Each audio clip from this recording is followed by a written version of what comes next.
Re-coucou YouTube pour cette suite de ce live, de cette VOD, pour le live, où nous allons lire Skeleton Creek. Voilà, le premier tome.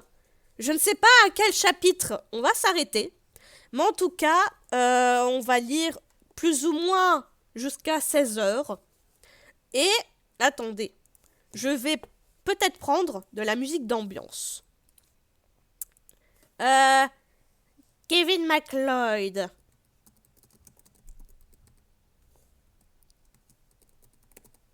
Horror Ambiance. Voilà.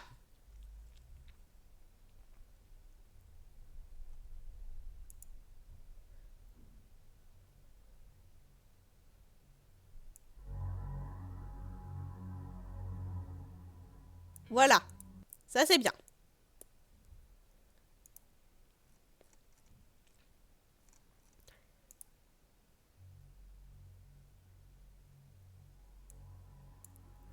Voilà. C'est bon. Oh là là. L'ambiance. Oh là là. Bon, j'espère que ça va aller, qu'il n'y aura pas d'autres coupures. Mais en tout cas, Slender, tout à l'heure, m'a bien cassé les pieds. Voilà. Donc, nous allons commencer. Je vais commencer par lire le résumé. Soyez attentifs. Et si vous avez des théories et des questions, n'hésitez pas à les poser dans le chat. Slender on graille. Faut changer le titre. Ah oui! Merci H de me le faire rappeler. On change le titre. Sinon, les gens, ils vont croire qu'on joue encore à Slender. C'est bien vu.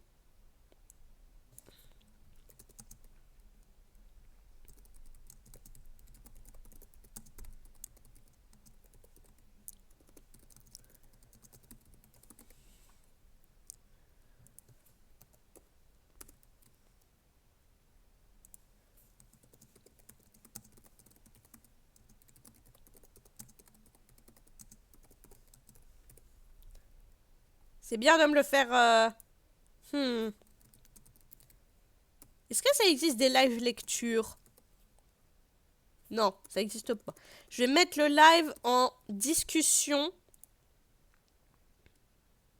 Voilà. Voilà, voilou. Merci H. Et donc, nous pouvons commencer avec la lecture du résumé. Donc,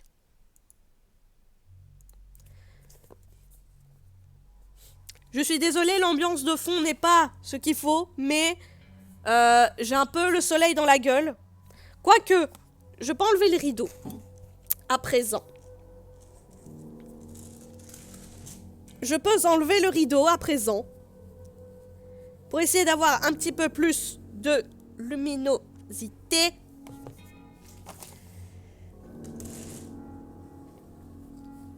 Voilà. Sainte Miss. Merci. Puis la caméra est de meilleure qualité. Même si, attendez, je vais bouger de place. Voilà. Oh. J'aime l'ambiance. Et s'il vous plaît, n'hésitez pas à me rappeler de boire de l'eau pour m'hydrater, parce que je vais beaucoup parler, donc n'hésitez pas. 1h30 de lecture, ça va être long. Alors, merci, bois, merci. Donc, nous allons commencer par le résumé derrière. Vous voyez comme elle est jolie la couverture. Lui, je le sens pas. Donc alors, il se passe des choses étranges à Skeleton Creek, des choses terrifiantes. Avec Sarah, ma meilleure amie, j'ai tenté de percer un sinistre secret. J'ai failli en mourir. À présent, je suis coincée chez moi, une jambe dans le plâtre. Je ne peux plus faire confiance à personne. C'est à peine si j'ose croire à ce que j'ai vu et entendu. Depuis que nos parents nous ont interdit de communiquer, Sarah et moi, je suis désespérément seule. Je m'efforce de mettre cette effrayante histoire par écrit pendant que Sarah, armée de sa caméra, poursuit notre enquête. À chacune de ces découvertes, elle m'envoie un mot de passe qui me permet de visionner la vidéo en cachette. Ainsi, ensemble, nous continuons à traquer le mystère, prêts à tout pour exhumer la vérité. Mais nous le savons, rien n'est plus dangereux que de vouloir déterrer les fantômes du passé, surtout dans une ville comme Skeleton Creek. Lisez mon journal, regardez les vidéos, menez l'enquête. Son mec a essayé de la buter. Je ne pense pas. Oui, rip la meuf. Donc, nous allons commencer. Traduit de l'anglais états-unien par Hélène Delval. Et comme je vous l'ai dit, c'est vraiment écrit comme si c'était un journal. C'est ça qui est trop cool. Donc, c'est parti. Lundi 13 septembre, 15h... Non, 5h30. 5h30 du matin? The fuck? Ça y est, je suis mort. C'est ce que j'ai pensé pendant un instant cette nuit-là. Je n'arrête pas d'y repenser, toujours avec la même frayeur, bien que 2 semaines se soient écoulées. Oh, la musique. La musique est pas trop forte, ça va?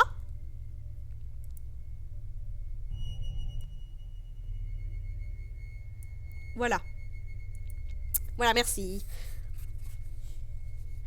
Je n'arrête pas d'y repenser, toujours avec la même frayeur que 2 semaines, bien que 2 semaines se soient écoulées. J'ai déjà lu cette phrase, putain.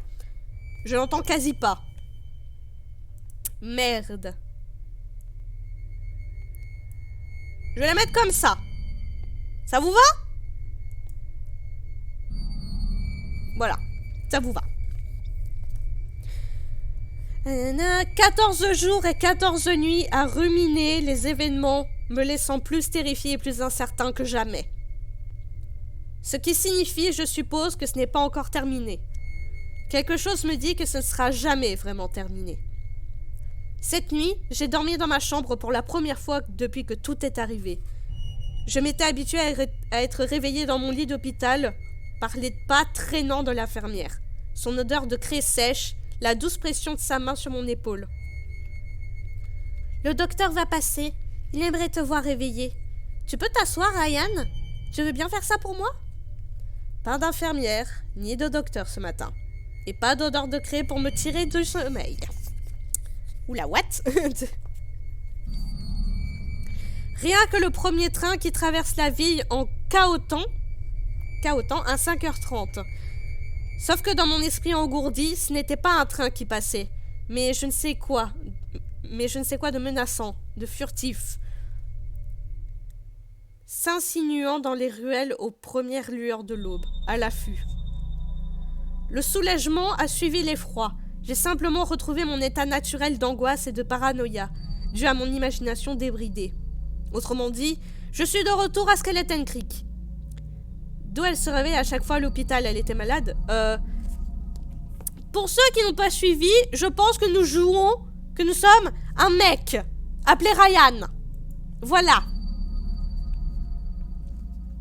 D'habitude, quand le premier train me réveille, je vais droit à mon bureau et me mets à écrire avant que la ville ne commence à s'agiter. Mais ce matin, à l'idée que quelque chose me traquait, j'aurais voulu bondir du lit et sauter à bord de ce train. Impossible, évidemment. À présent, mon journal posé sur un plateau aux pieds dépliés, 2 oreillers dans le dos pour Je retrouve la seule activité qui m'a toujours aidé à me sentir mieux. J'entame le récit de cette terrible nuit et de ce qui suivit.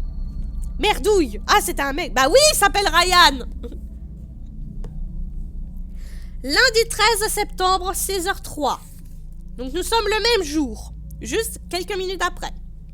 Il fallait que je fasse une pause. Écrire est très douloureux, physiquement, mentalement et nerveusement. J'ai l'impression d'être en morceaux, cassés de partout. La musique qui va bien avec l'ambiance. Je dois pourtant m'y remettre.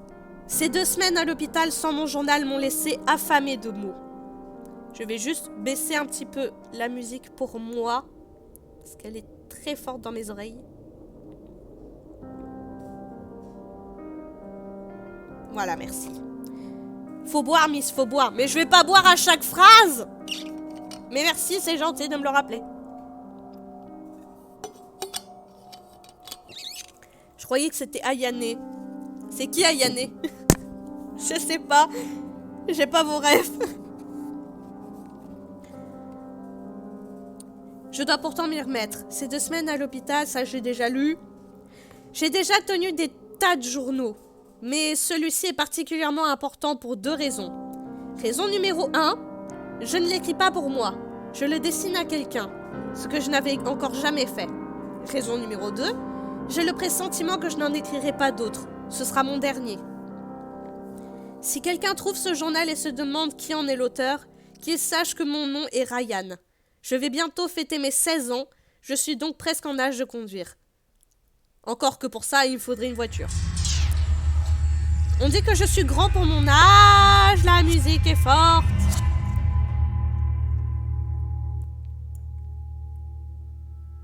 Merci. On dit que je suis grand pour mon âge. Mais que je ne devrais prendre un peu de poids. Sinon, je n'aurai aucune chance d'intégrer l'équipe de rugby au lycée l'an prochain. J'espère bien rester maigre. Oula, 16 ans et il pense qu'il va d'être, c'est pas filou tout ça. On peut le trouver en France. Je pense. Je sais pas du tout, mais... Le livre, je sais pas si vous pouvez le trouver en France, mais en tout cas, dans les librairies belges, on le trouve partout. Mais peut-être sur Amazon ou sur la Fnac, peut-être. C'est toujours possible. J'imagine à quoi aurait ressemblé ce matin s'il n'y avait pas eu l'accident. Je me serais préparée à une longue heure d'autocar jusqu'au lycée. J'avais eu beaucoup de choses... J'aurais eu beaucoup à raconter à Sarah. J'ai aimé chaque moment passé auprès d'elle. Tant de choses nous rapprochaient et nous empêchent de devenir à moitié cinglés dans une ville de moins de 700 habitants. Ah bah, il y a eu un accident de voiture? Oui, sur le résumé. Sur le résumé, il a dit qu'il avait le pied dans le plâtre. Ces conversations avec Sarah vont me manquer. En vérité, je suis même pas sûre d'être autorisée à mentionner son nom. Mais je ne peux tout de même pas renoncer à écrire. J'ai besoin d'écrire, c'est comme ça. Mes professeurs, mes parents, Sarah elle-même, tous disent que j'écris trop, que je suis un obsédé de l'écriture. Et ils rajoutent dans la foulée que je suis douée. Comme le jour où Madame Garvey a déclaré que j'avais le sens des mots et de leurs usages. Comme un musicien prodige a celui des notes et des sons. À chaque fois, je suis obligée de doser la musique parce qu'elle est soit trop forte dans mes oreilles, soit trop basse.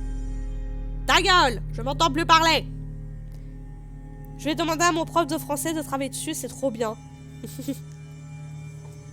Tu fais bien.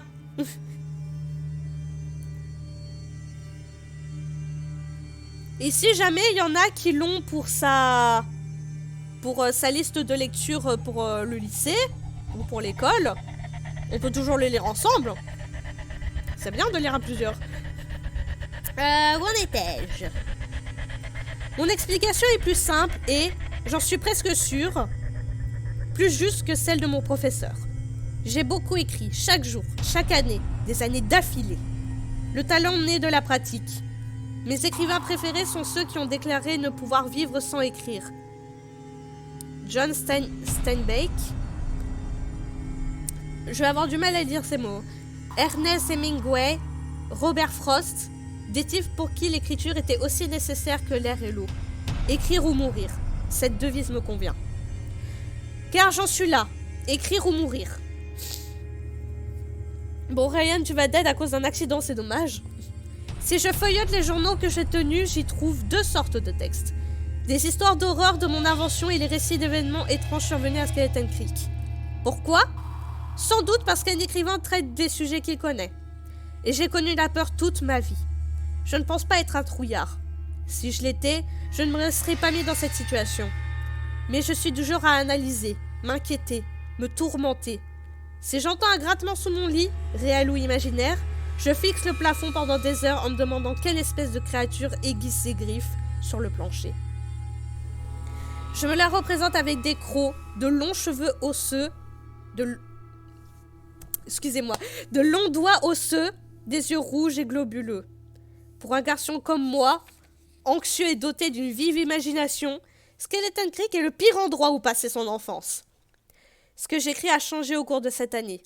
Mes 2 thématiques, les histoires d'horreur et les rapports sur les événements de Skeleton Creek, se sont peu à peu fondus en une seule. Je n'ai plus besoin d'inventer, car, plus que jamais, je suis persuadée que la ville où je vis est hantée. C'est la vérité. Et la vérité, je l'ai appris, peut vous tuer. Je suis fatiguée maintenant, si fatiguée. Il faut que j'arrête. Mais si je peux pas m'empêcher d'y penser. Eh ben, quel bail! Mais ça SCP ça, avec l'application. Mais non, Skeleton Creek c'est une ville, vous avez pas compris? SCP je sais plus combien. Oui, les SCP application. Na, le monstre, oui je sais. Lundi 13 septembre, même jour, 14h. Je suis désolée, mais à chaque fois, la musique, elle me... Voilà. Je dois garder ce cahier caché. Veiller à ce que personne ne me surprenne en train d'écrire. Ils sont assez curieux comme ça. Ils me surveillent assez comme ça. Je suis prisonnier, il n'y a pas d'autre mot. Emprisonné dans ma propre chambre. Que savent-ils exactement? Je n'en ai aucune idée. Je ne suis même pas sûre de ce que je sais, moi. J'ai tant de questions et aucun moyen d'y répondre. Le fait d'avoir été absent 2 semaines d'affilée m'aide à regarder Skeleton Creek d'un œil neuf. Désormais, j'arrive à me représenter ce que peut ressentir un étranger en découvrant cette ville isolée, perdue entre les montagnes. J'aime jouer avec mes pensées et les noter à mesure qu'elles me viennent. C'est une drôle d'habitude dont j'ai du mal à me défaire. Emprisonné car tu as la jambe dans le plat du con. Peut-être les choses sont-elles plus rassurantes lorsque je les considère comme de la fiction. Si j'imagine l'effet que produit Skeleton Creek lorsqu'on y pénètre pour la première fois, voilà ce que ça donne.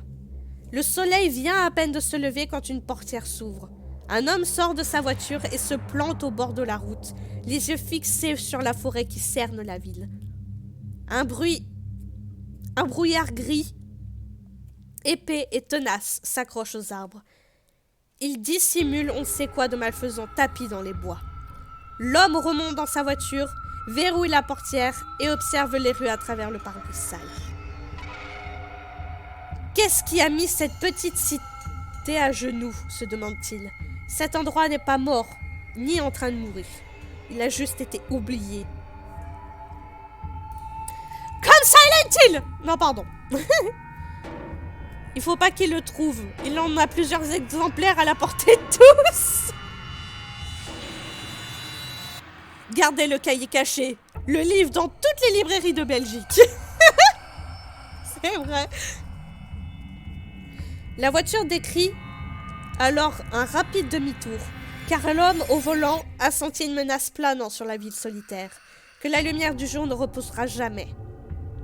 Des secrets y sont enfouis, et il vaut mieux les laisser là où ils sont. L'homme ne pourrait dire précisément ce qui l'a effrayé. Moi je le peux. Sarah aussi. Nous savons qu'un maléfice pèse sur ces lieux. Le plus grave, c'est que nous l'avons approché de trop près.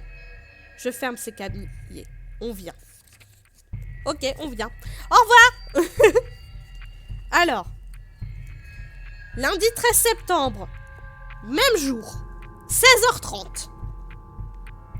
Quand notre enquête a-t-elle commencé? Si je pouvais consulter mes vieux journaux, je retrouverais la date exacte. Mais je les ai cachés, et mon état ne me permet pas d'aller les chercher. Il me faudrait de l'aide. Or, la seule personne qui pourrait m'aider, Sarah, n'est plus à mes côtés. Nos recherches ont débuté, je crois, avec la question qu'on m'a posée l'été dernier. Pourquoi Skeleton Creek? Tu veux dire ce nom? Oui. Pourquoi appeler une ville Skeleton Creek? La rivière du squelette. Personne n'a envie de visiter un lieu qui porte un nom pareil. C'est pas bon pour le tourisme. Ceux qui l'ont appelé comme ça avaient peut-être envie d'éloigner les visiteurs. Tu ne trouves pas ça bizarre que personne ne veuille en parler? On dirait que les gens cachent quelque chose. Toi, tu cherches une bonne excuse pour aller fureter dans le coin avec ta caméra. Ça cache quelque chose, je te dis. Un nom pareil, ça ne sort pas de nulle part. Je me souviens avoir pensé que ça ferait une bonne histoire. Donc, pour résumer, le texte que je viens de lire, c'était Sarah et Ryan qui discutent. Voilà. Bah si, c'est chelou.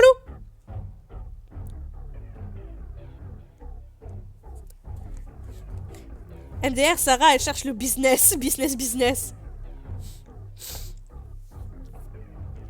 Je me souviens avoir pensé que ça ferait une bonne histoire. Et que j'aimerais être celui qui l'écrivait. J'imaginais les habitants de Skeleton Creek applaudissant mes efforts pour ressusciter le passé. L'idée d'écrire un texte qui compterait me séduisait. Notre enquête a débuté à la bibliothèque municipale. Une pièce sinistre, de 9 mètres carrés, ouverte le mardi et le vendredi.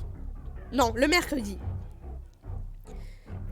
Elle ouvre également le jour de l'an, le jour de Noël et le dimanche de Pâques. Car, selon Gladys Morgan, notre lugubre et préhistorique bibliothécaire, comme personne ne vient ces jours-là, il règne le silence de tombeau qui me convient à une bibliothèque. Je m'appelle Gladys Morgan. Et j'ai un balai dans le cul. Pardon. Gladys Morgan n'est pas une femme aimable. Elle jette à tous ceux qu'elle croise un même regard accusateur, comme s'il venait de donner des coups de pied à son chat. Je viens de penser à une scène d'un film, mais si je vous dis La Cité de la Peur, vous voyez de quoi je parle, ceux qui ont vu ce film. Ce film, c'est du n'importe quoi. Sa peau ressemble à du papier froissé. Sa lèvre inférieure pend mollement au-dessus de son menton. On dirait qu'elle va mordre. C'est quoi cette musique? Oh putain!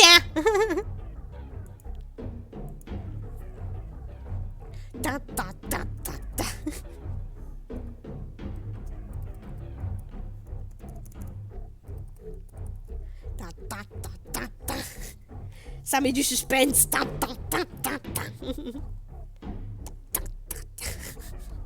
Désolé, mais la musique me fait rire aussi là. C'est quoi cette musique de... Non, faut pas dire musique de messe, c'est Kevin MacLeod qui a fait ces musiques. Ce monsieur est un génie. Donc, je me souviens de notre entrée dans la bibliothèque, annoncée par le tintement de clochettes. La salle sentait le moisi, et je me suis demandé d'où provenait cette odeur.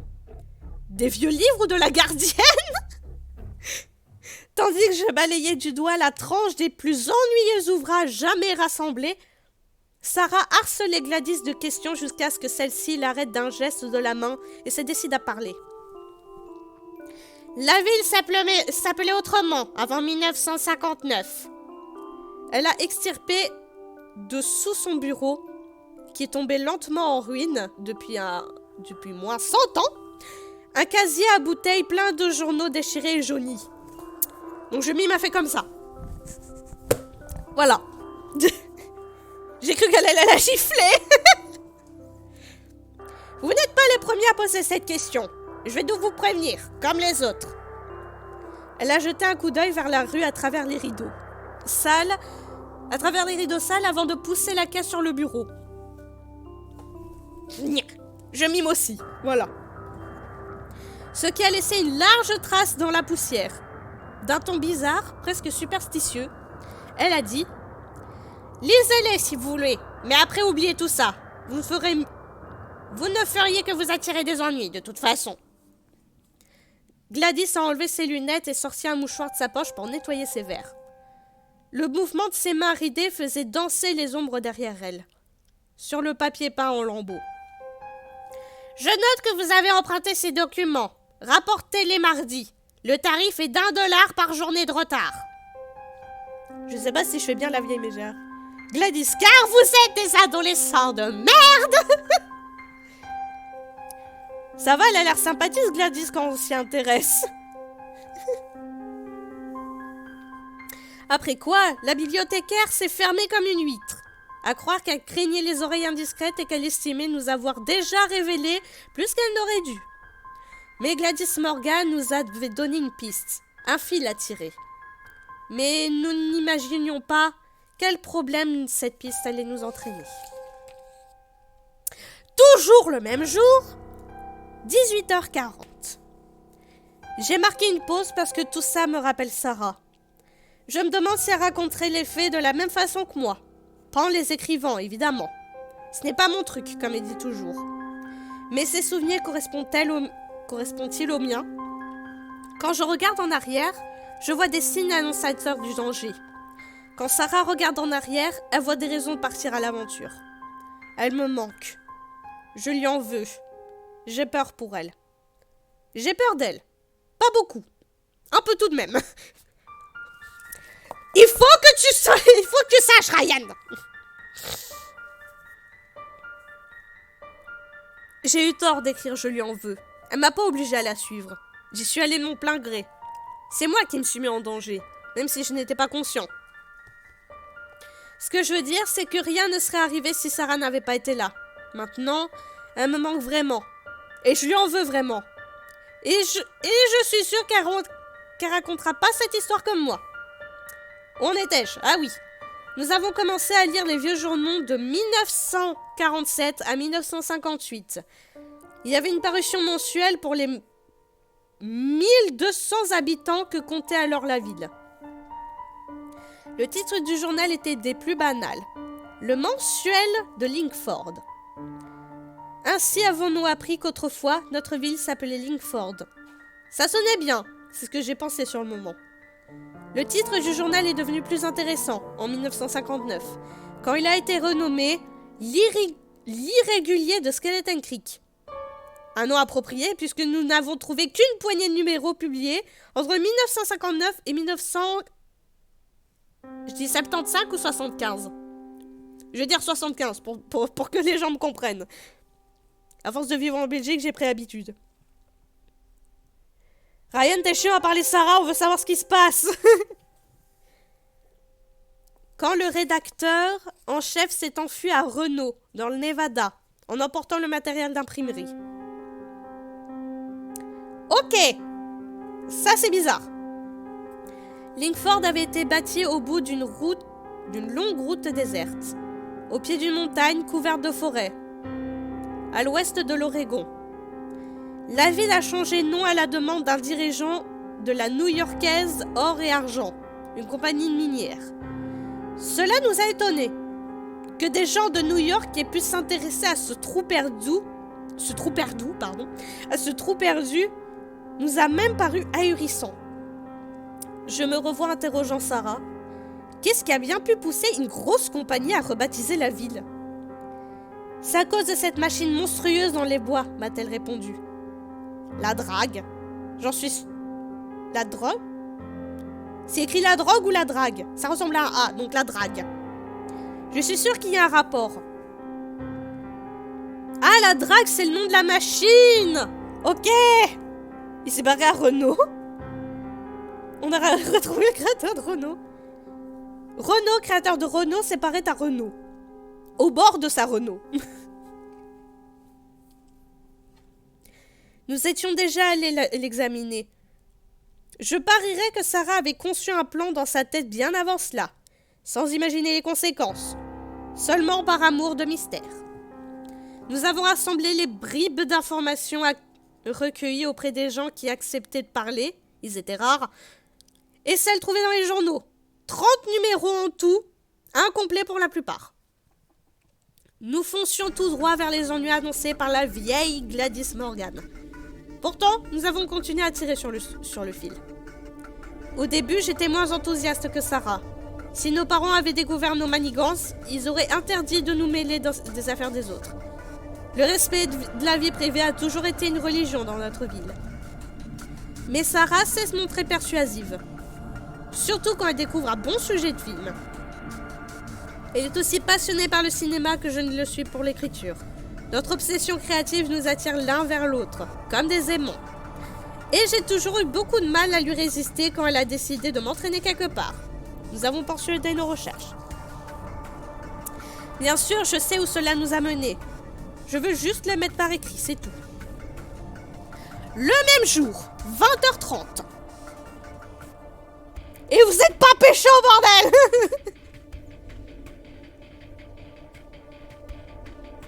Ça fait trop de Renault, je suis bien d'accord. Souviens-toi, il faut que je me souvienne des autres des moindres détails. Ils peuvent être tous importants. J'ai l'impression qu'il est minuit, il n'est que 20h30. Comment suis-je arrivé là? Arrête, Ryan, allez, souviens-toi. Même si tu sais que tu vas pas éprouver ce que tu vas éprouver. Même si tu n'as aucune réponse à tes questions. Dans 4 numéros du journal local, des petites annonces faisaient allusion à des têtes de mort.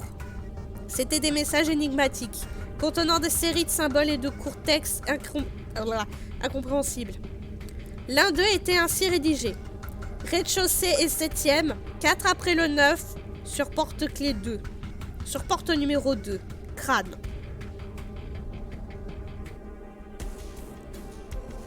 Quoi? Bye H. Attendez. Rez-de-chaussée et 7e, 4 après le 9, sur porte numéro 2. Si c'est important, est-ce que quelqu'un peut me le noter, s'il vous plaît? S'il vous plaît, notez ça. Rez-de-chaussée et numéro 7, 4 après le 9, sur porte numéro 2, crâne. Je vais montrer la phrase. SVP, screenez ça. Je vous laisse 5 secondes.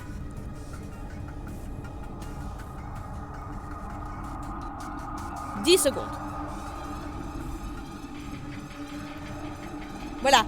Vous avez bien screen? Alors nous pouvons continuer.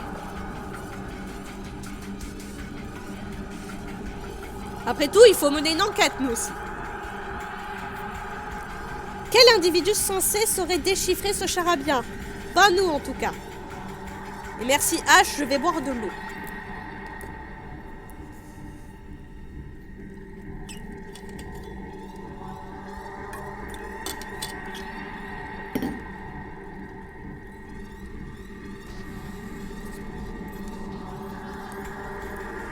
Toutes ces annonces avaient été publiées entre 1959 et 1963 dans l'Irrégulier de Skeleton Creek. Puis en 1964, elles avaient cessé. On pouvait cependant voir les mêmes symboles à différents endroits. L'un d'eux, 2 os entourés de fils de fer barbelés, était visible au-dessus de la porte du café, sur un panneau à l'entrée de la ville, et gravé dans l'écorce d'un très vieil arbre, sur un sentier de la forêt. S'agissait-il de l'emblème d'une société secrète? Quel était son but? Qui en avait fait partie? Ses membres se réunissaient-ils encore? Et si oui, qui étaient-ils? Notre piste s'arrêtait là. Nous avons cherché des indices sur Internet, fouillé sans répit le passé de la ville. La New-Yorkaise, or et argent, avait fait faillite suite à des poursuites judiciaires pour des questions environnementales. On n'en trouvait plus de traces après 1985.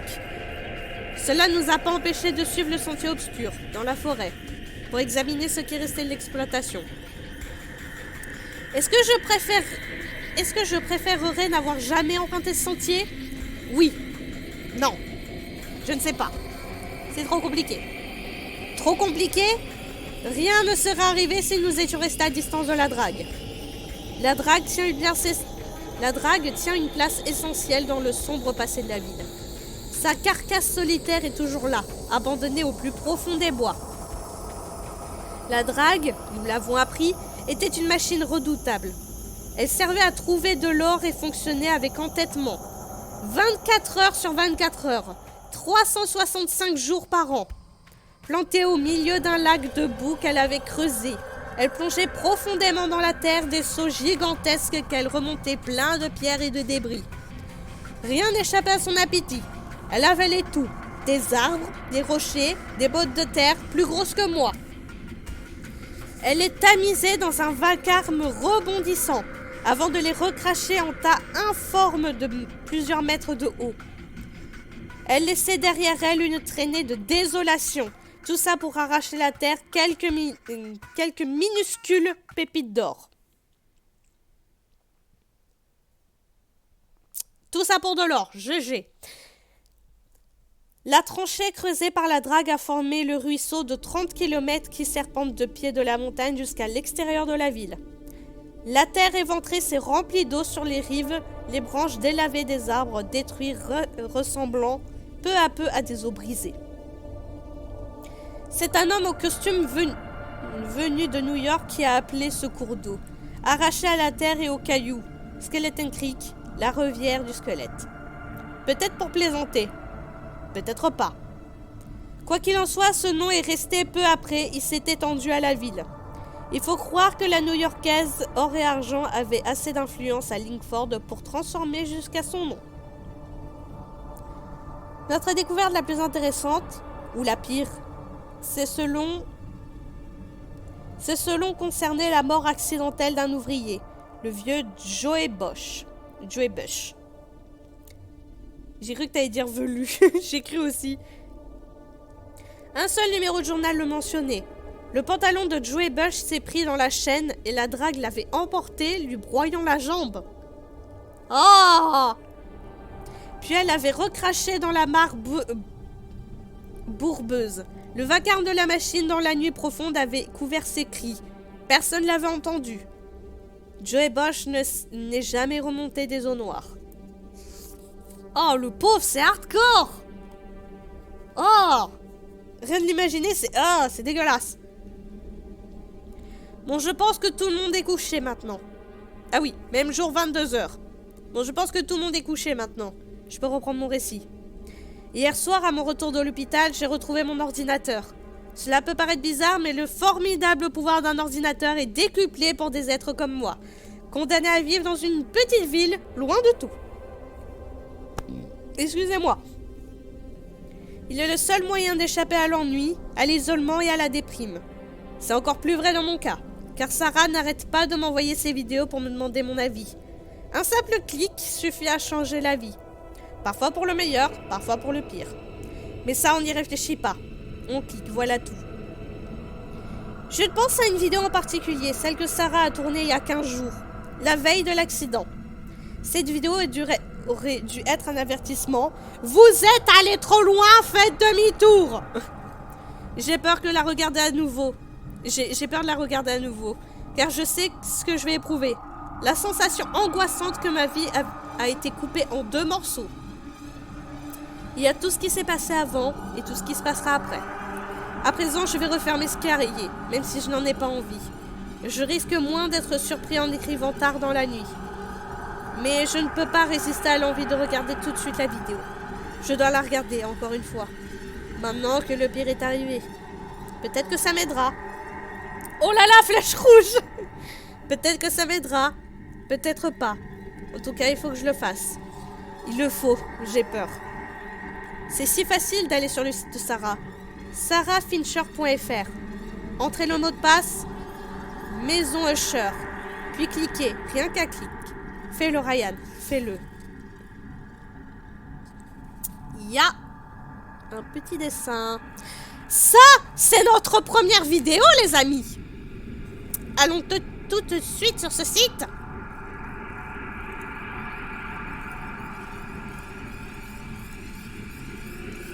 T'as la musique. On va regarder une vidéo.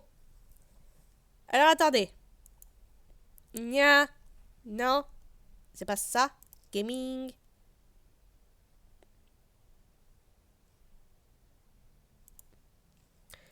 Alors, capture de fenêtre. Non. Attendez.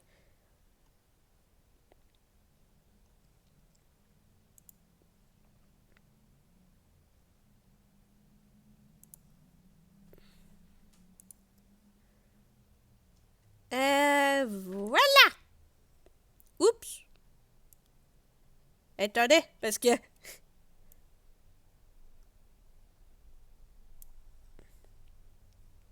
Attendez. Ah! Mais cache pas ma vidéo, connard!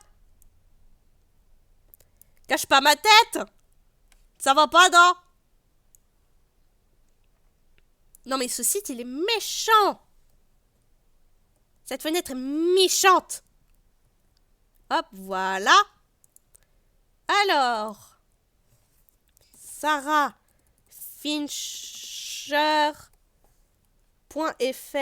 Ah ah! Nous y voilà. Oui, j'accepte tout.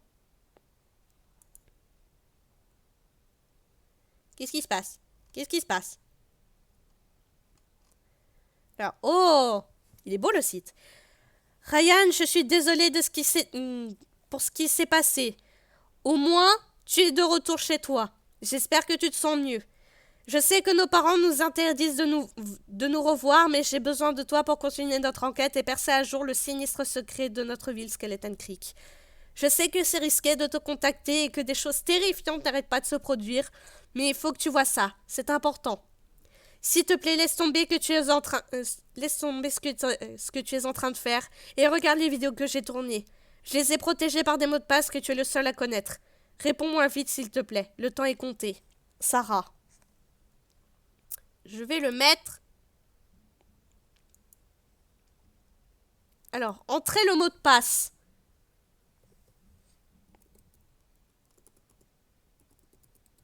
Maison. Usher. Oh.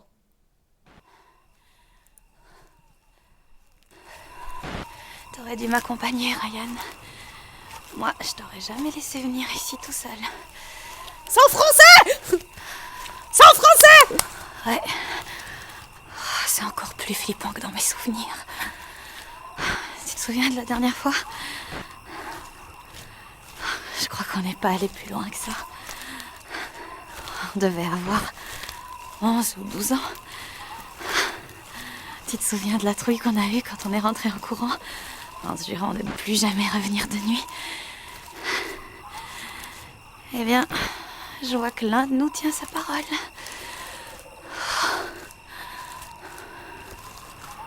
Sarah, tu as une belle voix, je suis d'accord. Ah, voilà. Ce truc tombe vraiment en ruine. C'est pire que ce que je pensais. Si seulement t'étais là, je sais exactement ce qui se passerait. Je me précipiterais sur la porte et t'essayerais de me retenir. Et voilà ce qui se passerait. Je vois bien la scène. C'est quoi ce truc? C'était quoi ça?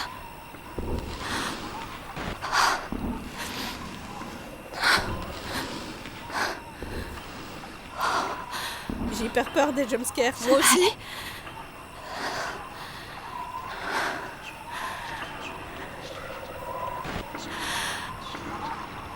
Qu'est-ce que c'est? Mais il y a une silhouette, il y a quelqu'un? Je confirme. Tu aurais dû m'accompagner.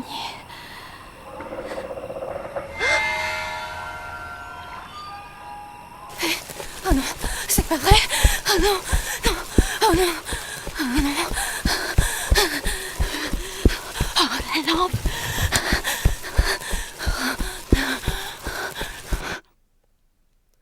What the fuck?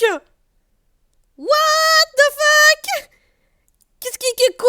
C'était quoi cette merde? Quoi? Qu'est-ce que c'est que cette merde? Alors déjà, le fait que les vidéos soient doublées en français, je trouve ça très chouette. Parce que en sachant que le livre est à la base américain, je trouve ça très chouette qu'ils aient traduit même les vidéos en français. Je trouve ça très chouette. Par contre, le truc là, ça avait l'air d'être un monsieur avec un crâne, avec un chapeau. Qu'est-ce que c'est que cette merde? Wouah. Bon, pour l'instant, ça dit rien sur l'enquête. C'est génial. Mais oui, c'est génial. Ceux qui sont partis ratent des trucs. Vous verrez ça que à la VOD. Vous êtes punis pour cette pépite que vous venez de manquer. Donc, c'est pas tout.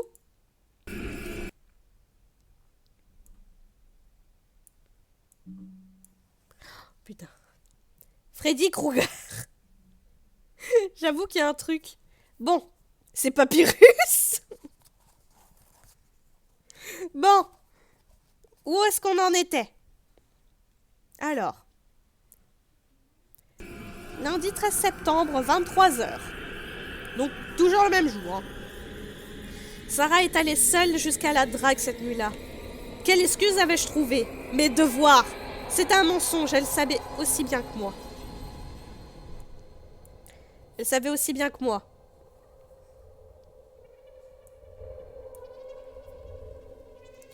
Or, au lieu de me faire une scène, elle est partie sans moi, comme à chaque fois. Ce que je rechigne à me lancer dans une aventure. Est-ce que je me suis mis à mes devoirs? Bien sûr que non.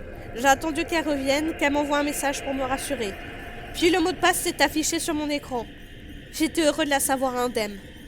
Mais je ne savais que penser de ces images à vous flanquer la chair de poule. Je les ai visionnées au moins 10 fois cette nuit-là. Je m'étais assis devant mon bureau à me demander si c'était une de ces inventions destinées à me terroriser, en guise de représailles, parce que j'avais refusé de l'accompagner. C'était la drague où elle était? On dirait.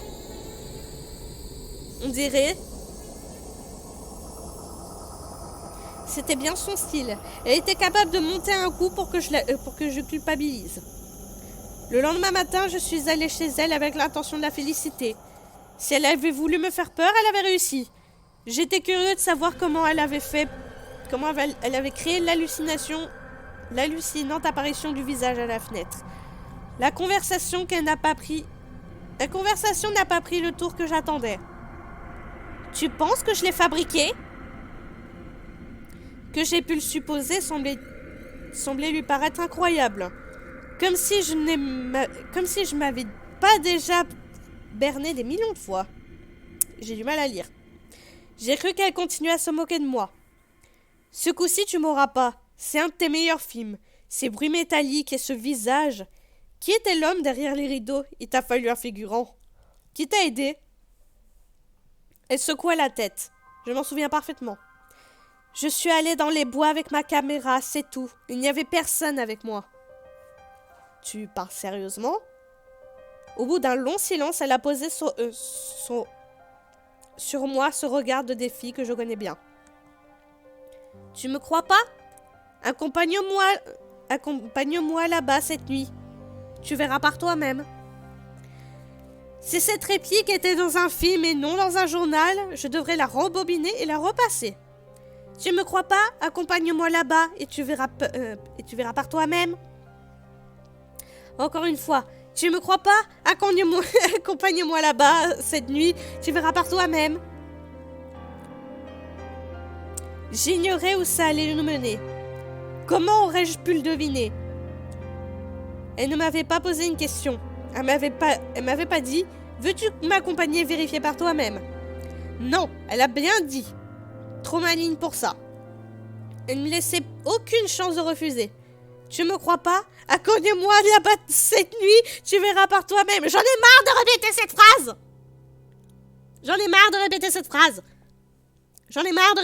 phrase. On a encore regardé la vidéo à 2 reprises sur son ordinateur. Et à chaque fois, un frisson glacé me parcourait le dos. Tout semblait vrai. Et d'habitude, quand je pousse Sarah dans ses retranchements, elle admet avoir menti. Là, non. Comment aurait-elle pu créer un effet aussi élaboré, si réel?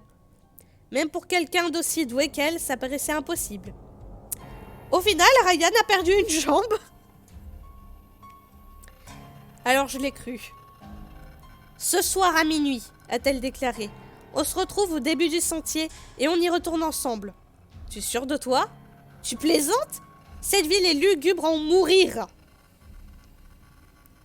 On va finir par y crever l'ennui. Pour une fois qu'il se passe quelque chose d'intéressant, imagine l'histoire géniale qu'on va en tirer. Tous ces mystères qu'on a découverts. Et maintenant ce truc de dingue. Cette espèce de fantôme. Il n'y a pas d'autre mot. On n'a même pas à se poser la question d'y aller ou pas. Il faut y aller. C'était Sarah dans son meilleur numéro de persuasion. Elle avait parlé avec une conviction imparable. Du moment que ça lui permettait de faire la seule activité qui la sortait de la déprime ambiante, filmer, elle était prête à tout. MDR, mystère, tu vas plus voir ton pote. J'ai une théorie là-dessus. Mes activités sont moins risquées que celles de Sarah. Je peux écrire à propos de n'importe quel sujet. Monstre, spectre, bras qui se détachent du corps, enterré vivant. C'est sans conséquence puisque ça sort de toute sécurité de ma propre imagination. Mais pour filmer, il faut bien avoir quelque chose à filmer. Et c'est un bon moment de se mettre en danger. Ce qui s'est passé pour nous, il faut vraiment que je dorme maintenant. Mardi 4 septembre, 1h25 du matin. Sauf que je n'arrive pas à dormir. Pas à cause du bruit horrible des chaînes rouillées qui se sont mises à tourner. Je ne cesse de les entendre. Ni à cause des ombres bougeant au dernier étage de la drague. Je déteste les ombres. Ce qui me terrifie le plus, c'est la voix de Sarah. La peur dans sa voix. Avant d'avoir regardé sa vidéo, je n'y avais jamais entendu cette voix-là. Sarah, rien ne l'effraie. Quand elle s'est acheté sa première caméra, elle a interviewé un vagabond qui passait en ville. Le moins qu'on puisse dire, c'est qu'il n'était pas propre. Tout ce qu'il possédait tenait dans un grand sac poubelle. Et il brandissait une pancarte sur laquelle on lisait « Los Angeles, s'il vous plaît ». Sarah adresse la parole à des inconnus sans hésitation. Elle examine l'intérieur des voitures garées sur les parkings, écoute aux portes et n'a aucun scrupule à entrer au café pour discuter avec les consommateurs. Pas pour boire. Eh bah putain, quel drôle de numéro. C'est un insomniaque, Ryan, oui. Excusez-moi, je viens de les boucher. L'année de nos 11 ans, elle m'a persuadé qu'on saurait escalader la paroi escarpée d'une falaise jusqu'au sommet. Et elle avait raison, on a réussi. Sauf qu'on n'aurait jamais pu redescendre sans l'aide de son père, d'un garde forestier, de ma mère et des pompiers volontaires du département. 3 bûcherons et un officier de police à la retraite. Sarah, t'es chelou. Non, c'est juste qu'elle ose. De cette aventure, j'ai gardé en mémoire les premiers sermons de mon père. Trouve d'autres amis, mets-toi au foot si tu veux, mais cesse de passer ton temps avec cette fille, elle t'attirera que des ennuis. Sur ce coup-là, il n'a pas tort. Ensuite, il y a eu l'incident de l'autostop. Sarah m'avait convaincu de nous rendre à la grande ville la plus proche, à une centaine de miles, pour observer des urbains dans leur environnement naturel. La nuit venue, ne trouvant aucun véhicule pour nous ramener, nous avons dû téléphoner à mon père. Au cours du long voyage de retour jusqu'à la maison, nous avons eu droit à un deuxième avertissement. Arrêtez de vous comporter comme des idiots, vous finirez par avoir un accident.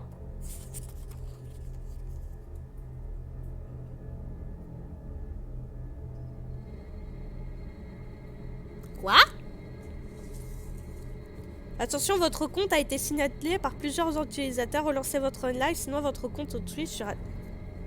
Hein ?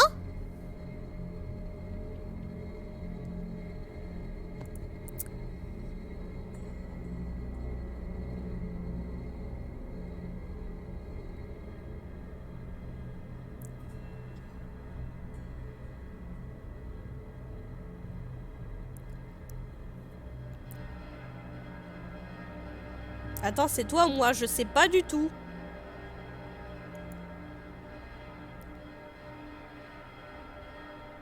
Je pense que c'est un bug. Mais... qui a été signalé? J'en ai aucune idée.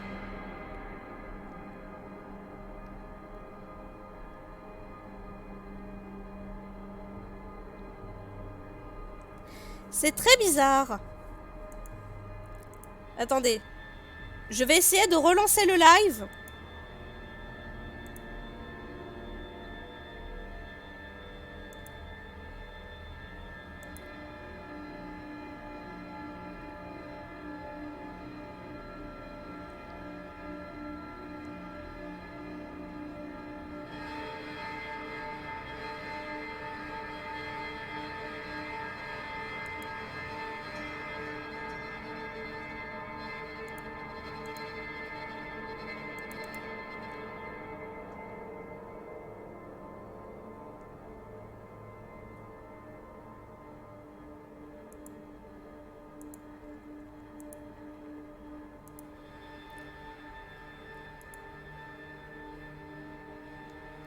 Voilà, c'est bon?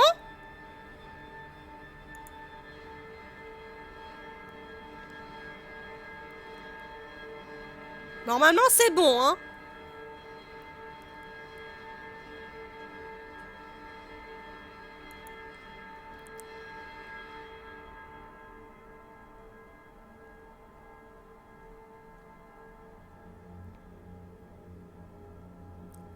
Ouais, non, je l'ai banni de toute façon. Tout va bien, en fait. Non, tout va bien. Mais de toute façon, je les banne. Je les banne de Twitch. Il s'est passé quoi? J'en sais rien. J'ai juste relancé le live pour voir s'il y avait un truc bizarre, mais...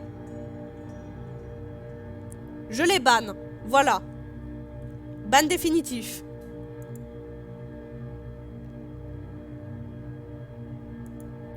Bon, on y retourne? On va oublier ce qui vient de se passer. On va oublier ce qui vient de se passer et on y retourne. Alors. Donc, nanana, machin. Trouve-toi d'autres amis, vous finirez par avoir un accident. Voilà. J'ai eu trop peur que c'était moi. Bah non. C'était spécifié la personne qui... Non, c'était spécifié la personne qui lançait le live. Ça peut pas être à cause de ma vidéo. Et il n'a plus desserré les dents de tout le trajet. Puis le mois dernier, un mardi soir, on nous a surpris tentant de pénétrer par effraction dans la bibliothèque. Elle était fermée à cette heure. Elle était fermée à 7 heures. Et nous espérions trouver d'autres vieux journaux. Au lieu de quoi, nous sommes tombés sur Gladys Morgan. Elle était assise dans le noir, un fusil de chasse pointé sur la porte, en train de lire Le bruit et la fureur de William Faulkner. Ça va être un troll, laisse tomber, oui. Sinon, elle l'aurait gardé. On a eu de la chance qu'elle nous reconnaisse. Sinon, elle nous aurait lardé de plomb au point qu'elle n'aurait plus jamais pu mettre un pied dans un restaurant sans qu'on nous confonde avec du gruyère. Ce sont ses mots, pas les miens. Après avoir déclaré qu'on était plus bêtes que 2 sacs remplis de cailloux, elle a appelé nos parents. Comme nous l'avons imaginé, nos parents respectifs ont souhaité nous tenir aussi éloignés que possible l'un de l'autre.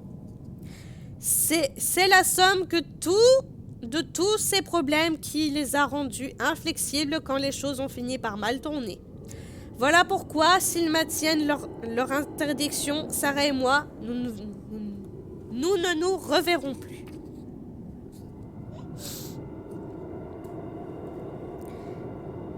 Mardi 14 septembre, 2h du matin. Je viens de faire une bêtise. J'ai regardé ma boîte mail. Au beau milieu de la nuit, c'était une mauvaise idée. J'aurais dû y réfléchir.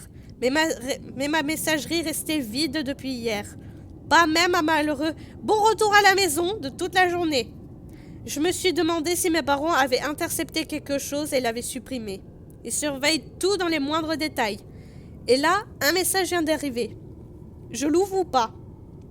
J'hésite, car je le sais, dès que Sarah et moi auront repris contact, tout recommencera. Cependant, comment résister? Je n'ai jamais su résister à Sarah. Que tes erreurs te servent de leçon, me souffle une moitié de moi. Ce n'était pas des erreurs, rétorque l'autre moitié. Bien sûr, la curiosité va l'emporter, ou peut-être l'amitié. J'ouvre le mail. Donc, Ryan, je suis désolée pour ce qui s'est passé. Au moins, tu es de retour chez toi. Je me sens mieux. Je n'ai pas quitté ma chambre depuis. Je sais qu'ils nous interdisent de nous revoir. Je sais que je n'ai pas le droit de te recontacter. Mais il faut que tu vois ça, c'est important. S'il te plaît, laisse tomber ce que tu es en train de faire et regarde. Signé Sarah. J'adore ce passage. Laisse tomber ce que tu es en train de faire. C'est du Sarah tout craché. Comme si je n'avais pas passé les 15 derniers jours immobilisés dans un lit d'hôpital, uniquement d'occupé à me demander quand la douleur s'en irait. En bas du message, il y avait un mot de passe, le corbeau. Je suis pas fan de ces mots de passe. Après la chute de la maison Usher, le corbeau. On dirait qu'elle fait tout pour rendre les choses encore plus effrayantes.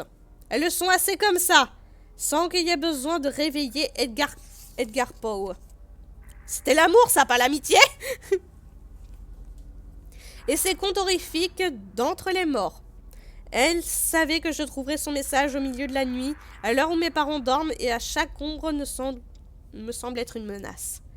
Une fois, sur le minuit lugubre, pendant que je méditais, faible et fatigué, sur maint précieux et curieux volume d'une doctrine oubliée. Pendant que je donnais de la tête, presque assoupie, soudain il se fit un tapotement, comme de quelqu'un frappant doucement, frappant à la porte de ma chambre. Est-ce qu'elle connaît au moins ce poème, ou est-ce qu'elle utilise le titre juste parce qu'il sonne bien? Ah, c'était un poème. Ok. Ce qui s'est passé il y a 2 semaines a tout changé. Je suis sûre que le nouveau film de Sarah concerne cette fameuse nuit. C'est pourquoi j'écris ces lignes. Parce que la peur qui ne me quitte pas est en train de tourner à l'angoisse. J'ai la pénible impression que quelqu'un me surveille en permanence, que quelqu'un ou quelque chose va ouvrir la porte grinçante de ma chambre et m'emporter dans la nuit glaçante. Je crois que j'ai atteint mes limites. Est-ce que j'ai eu besoin d'ouvrir ce mail? Maintenant, il n'est plus temps d'hésiter. Quand on est dedans, on est dedans. Quand on est pris, on est pris. Je dois regarder ce qu'elle m'envoie. Je dois le regarder tout de suite. Nous avons un nouveau mot de passe qui est le corbeau. Voilà. Marque-page. Le site Sarah Fincher, comme d'habitude. Hop. La fenêtre. Voilà. Mot de passe.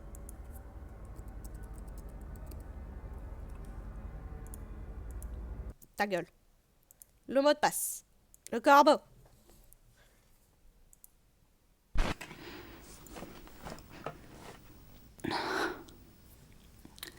Bonjour. J'adorerais venir chez toi.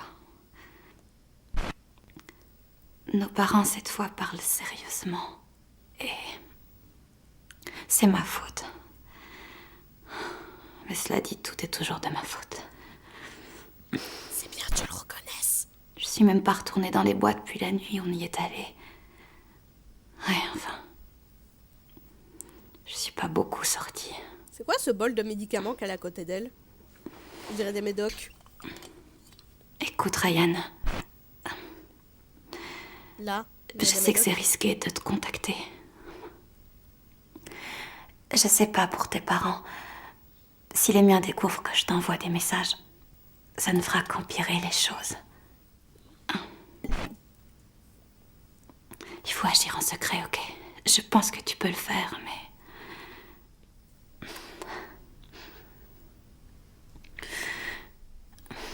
je ne le ferais pas si je pouvais l'éviter.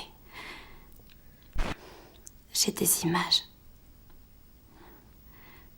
À la fin, que je n'ai montrées à personne. T'auras peut-être du mal à les regarder. C'est de cette fameuse nuit. Mais je ne te les montre pas parce que je pense que tu dois voir l'accident. Il y a autre chose. À la fin. Quelque chose qui cloche.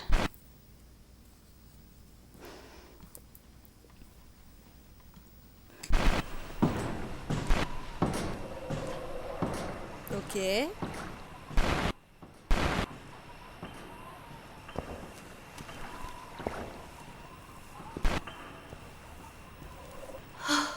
Angèle ici.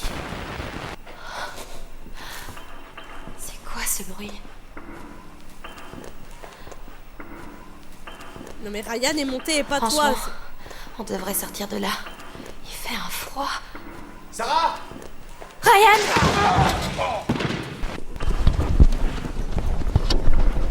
Ryan, qu'est-ce qui s'est passé? Qu'est-ce qui se passe? Ça va? Ryan?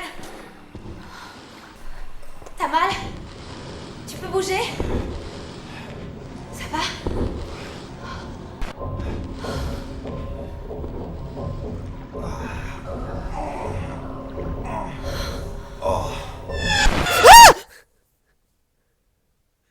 What the... Quoi? C'était quoi ça?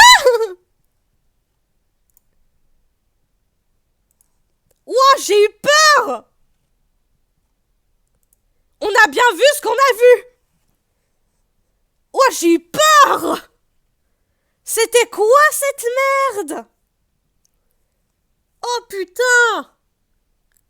Oh merdouille! Bon, on n'a pas vu ce qui s'est passé avec Ryan, mais on a vu une ombre et cette merde. On a bien vu ce qu'on a vu.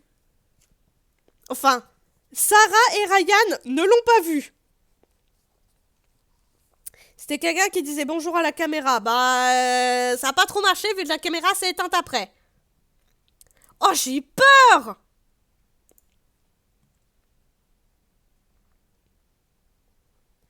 Bon. On dirait que quelque chose a attaqué Ryan. Sarah a dû la voir. Ben oui, c'est pour ça qu'elle nous montrait la vidéo, en fait. Dans la vidéo, elle disait... vu que t'étais inconscient, t'as pas vu ce qui s'est passé, mais j'ai vu un truc dans le retour de la caméra. Vu qu'elle lui envoie. Bah oui. Et du coup, bah vu qu'il sait pas ce qui s'est passé, les deux savent pas ce qui s'est passé. C'est juste en revoyant la vidéo de la caméra que Sarah a vu ce que c'était. Et du coup, voilà. Bon, nous continuons notre épopée. Il nous reste 30 minutes. Ça devrait aller. Bon. Où en étais-je? Mardi 14 septembre, 9h du matin. Cette nuit, j'ai vraiment flippé. En regardant la vidéo, j'ai vécu le deuxième pur moment de terreur de ma vie. Le premier, c'était lors de l'accident. À quoi joue Sarah en m'envoyant ces images?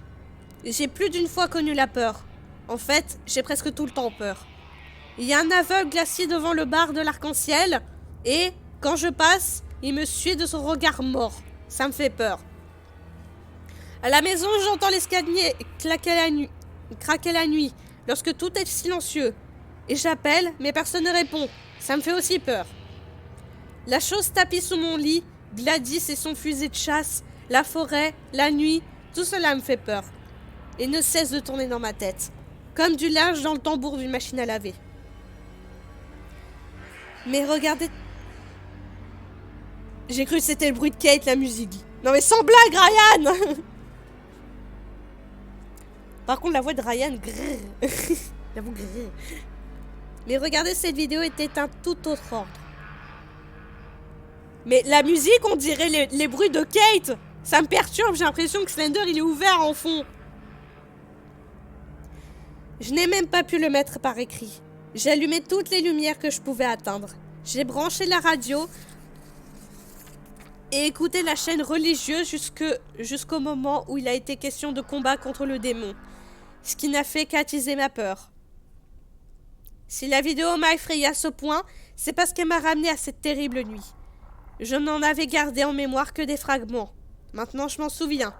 Je me souviens de ce que j'ai vu, ce qui a provoqué ma chute. C'était là, dans l'œil de la caméra. Ça me regardait. Ça n'arrête pas de me regarder.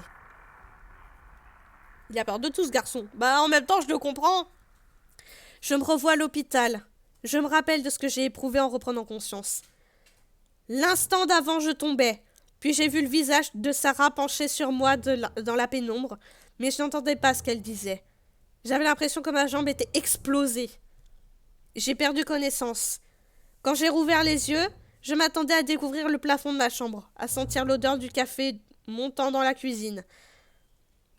cuisine. Ma tête a roulé sur le côté et mes parents étaient assis là, les yeux rougis par le manque de soleil. De sommeil, pardon, pas de soleil. Je me souviens avoir dit « Qu'est-ce qui se passe ?» Ma mère a sauté sur ses pieds en criant « Ryan, va chercher l'infirmière, Paul, vite !» Mon père m'a souri, a ouvert la porte et a disparu dans le couloir. J'ai entendu sa voix étouffée appelant une infirmière. Maman s'est approchée, elle m'a pris la main et j'ai demandé « Où sommes-nous ?»« Tu as eu un accident, mais tu es réveillée maintenant. Tu es réveillée, tout ira bien. » J'ai dormi combien de temps ? L'infirmière va appeler le docteur. Il veut te parler. Ne te rendors pas, reste éveillé jusqu'à ce que ton père revienne avec l'infirmière, d'accord? Elle a serré ma main, très fort, comme si ça pouvait m'empêcher de m'endormir. À ce moment-là, je n'avais aucun souvenir de ce qui m'était arrivé. À peine des bribes d'images, rien de net. Excusez-moi. Quand le docteur est entré, je lui ai demandé si je pouvais utiliser les toilettes. Il m'a répondu que si j'avais envie de faire pipi, je n'avais pas besoin de me lever. On avait installé ce qu'il fallait. J'ai dormi combien de temps? D'après votre feuille d'admission, vous étiez sans réaction quand on vous a retrouvé avant-hier, vers 1h du matin. Vous êtes donc resté endormi, ou plutôt inconscient, pendant environ 55 heures. 55 heures? Maman, tout va bien maintenant, tu vas plus voir ta meuf. Vous voulez dire que j'étais dans le coma? Si vous préférez dédramatiser, alors oui, vous étiez dans le coma. Vous avez fait une sacrée chute. Vous avez de la chance d'être encore vivant pour en parler. Pourquoi je peux pas bouger la jambe? Parce qu'on l'a immobilisé dans une grosse Bertha. Un plâtre particulièrement épais. Je crains qu'on ne puisse y remarcher de sitôt. J'ai recommencé à somnoler. Et ma mère m'a secouée en criant. Je me suis efforcée de rester éveillée parce que j'avais mal à la tête et que ces cris aggravaient ma migraine. Finalement, on m'a débarrassé des tuyaux de perfusion, y compris de celui qui me permettait d'aller aux toilettes sans quitter mon lit. J'ai pu me déplacer en fauteuil roulant et avoir des conversations avec mes parents. Au début, c'était bien, tant ils étaient heureux de me voir en vie. Puis, je les ai interrogés sur Sarah. Ils ont pris l'un et l'autre une grande inspiration et m'ont fixé d'un air grave. Elle est morte. Non, je déconne. Il n'est pas question que tu revoies cette fille, a dit mon père. Mais c'était ma meilleure amie, et je protestais. Au regard que maman a posé sur moi, j'ai presque pu entendre une pensée. Une meilleure amie qui a failli te tuer. Tu devras te faire d'autres amis, a repris mon père. Je suis sérieux, Ryan. Si vous vous revoyez, on vendra la maison et on ira habiter ailleurs. Est-ce que vous en avez les moyens? Je me pose la question. Nous le souhaitons pas, mais nous le ferons s'il le faut. Qu'est-ce que tu dis? On te dit que tu ne dois plus avoir aucun contact avec Sarah, a insisté maman. Pas de mail, pas de coup de téléphone, rien. Et aucune visite lorsque tu seras de retour à la maison. Ses parents sont de notre avis. Ça vaudrait mieux. Ça vaudrait mieux pour qui? Tu es parti dans les bois en pleine nuit. Tu t'es introduit dans une propriété privée, a sonné mon père. Il parlait plus que d'ordinateur et pour une fois, j'aurais préféré qu'il se taise. Tu as fait une chute qui aurait pu être mortelle. Tenir cette fille à distance me paraît être la meilleure solution pour tout le monde. Toi le premier. C'est pas de sa faute. Ce coup-ci, c'est la mienne. C'était mon idée. Raison de plus pour que vous soyez séparés. Mon père était lancé. Dès que vous êtes ensemble, vous êtes incontrôlable. On parle envie de détruire cette drague. La police a passé une journée à en bloquer toutes les entrées de sorte à ce que personne ne puisse s'y introduire. Cet engin est un piège. Ah ouais, d'accord, ouais. Après cela, mes parents se sont tus. Ni l'un ni l'autre ne sont des gens bavards. Aucun des habitants de Skeleton Creek ne parle beaucoup, d'ailleurs. Je devais rester encore 10 jours à l'hôpital. Je n'avais pas mon ordinateur et on m'interdisait de téléphoner. Que ferait-il s'il découvrait que Sarah et moi communiquons? Il vendrait la maison? Oui, c'est ce qu'il ferait. Pourtant, un spectre hante cette drague. Sarah l'a filmé 2 fois. Je ne peux pas en parler à mes parents. Qui confierait une chose pareille à ses parents? Je ne sais vraiment pas quoi faire. Mais papa, je l'aime, bordel, tu peux pas comprendre. Mardi 14 septembre, 11h. Maman vient de passer. L'ordinateur était éteint. Elle ne se doute de rien. Quoique, je me demande si elle n'est pas plus futée qu'il n'y paraît. À l'hôpital, des policiers sont venus me poser des tas de questions. Ils voulaient savoir si j'avais essayé de voler quelque chose, qui était avec moi, pourquoi j'étais allée là-bas, si je me rappelais la façon dont c'est arrivé. Je ne leur ai